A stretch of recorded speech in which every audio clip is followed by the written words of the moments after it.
Prva stvar je torej ta vsebinski vidik, kaj sploh objavljati na socialnih omrežjih. Zdaj, velikokrat mi marsikdo reče, jaz pa ne bom objavljal na socialnih omrežjih, ker ne želim se razdajati pa razprodajati svoje vsebine. Po drugi strani velikokrat oziroma praktično non-stop slišimo dajaj, dajaj, dajaj.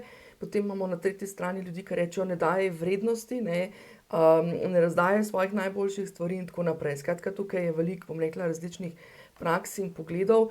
Vsak seveda uči po nekem svojem sistemu. Tako da jaz, bom rekla, na podlagi moje prakse, bom rekla, negativnih in pozitivnih izkušenj, bom rekla takole, ne. V bistvu jaz sama nisem pristaš, vsaj ne več, dajanja nekih, trikov, razkrivanja nekih informacij v smislu učenja tega, kar imamo v svojih programih. Prvič, to pri marsikomu kot izvajalcu vzbudi ta občutek razdajanja, nekega brezplačnega razdajanja.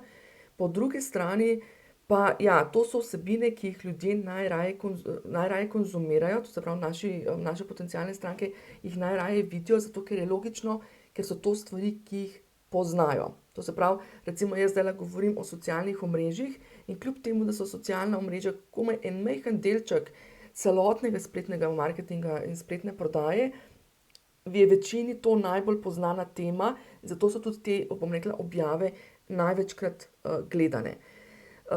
Kje nastane težava, je tukaj tudi pri tem, da v bistvu potem ljudje dobijo občutek lahko, to se pravi, udeleženci, oziroma potencialne stranke, da saj to je vse, kar je, ne.